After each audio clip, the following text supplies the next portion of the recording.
ചങ്കി ചെങ്ങായിമാരെ നമ്മളൊന്ന് കോരിയോല ഉണ്ടാക്കാൻ പോകും. ഇതേപോലെ ഒരു 4 കമ്പിയും ഇതേപോലെ വലിയൊരു കമ്പിയും കുറച്ച് കെട്ടുണ്ട് ആദ്യം നമ്മൾ എടുക്കുക.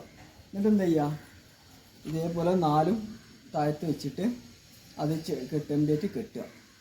എന്നിട്ട് എന്ത് ചെയ്യുക, നമ്മൾ ഇതേപോലെ റെഡിയാക്കിയിട്ട് കെട്ടുക.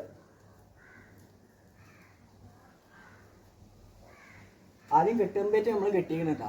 എന്നിട്ട് നമ്മൾ ജസ്റ്റ് ഇത് കയറായിട്ടും കൂടി ഒരു ഉറപ്പിന് കെട്ടി കൊടുക്കുക. അങ്ങനെ നമ്മളെ കമ്പി കെട്ടൽ കഴിഞ്ഞു. ഇനി നമ്മൾ ചെയ്യാൻ പോകുന്നത് എന്താണെന്ന് വെച്ചാൽ, ഇത് നമ്മൾ പച്ചക്കറിയൊക്കെ കൊണ്ടുവരുന്ന ഒരു ചാക്കാണിത്. ഈ ചാക്കിൻ്റെ അടി നമ്മൾ കീറുക. അടി കീറിയിട്ട് എന്ത് ചെയ്യുക, ഇത് നേരെ എടുത്തിട്ട് എന്ത് ചെയ്യാം, അടിയിൽ നമ്മൾ അടി നല്ലപോലെ ഒന്ന് ഇങ്ങനെ സെറ്റ് ചെയ്ത് കൊടുക്കുക.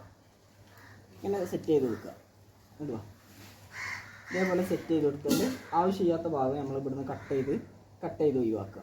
എന്നിട്ട് എന്ത് ചെയ്യുക, ഇവിടെ നമ്മൾ നല്ല നൂല് കൊണ്ട്, ചൂണ്ടൻ്റെ നൂല് കൊണ്ട് നമ്മൾ എന്ത് ചെയ്യുക, ഇത് നമ്മൾ അടക്കും. എന്നിട്ട് നമ്മൾ ഈ ഭാഗം എന്ത് ചെയ്യുക, അതേപോലെ ചൂണ്ടൻ്റെ നൂലേക്ക് നല്ല ഇതാക്കി കിട്ടും. പിന്നെ അതേപോലെ ലാസ്റ്റ് നമ്മൾ എന്ത് ചെയ്യും, ഈ കമ്പി കൊണ്ട് നമ്മൾ ഇവിടെ എന്ത് ചെയ്യും, ഒരു പിടുത്തം കൊടുക്കും. അപ്പം അങ്ങനെ നമ്മൾ ഇതിൻ്റെ വർക്ക് കഴിഞ്ഞ് നമ്മൾ കോരിവല റെഡിയായി. നമ്മൾ പിടുത്തം വരെ സെറ്റാക്കി.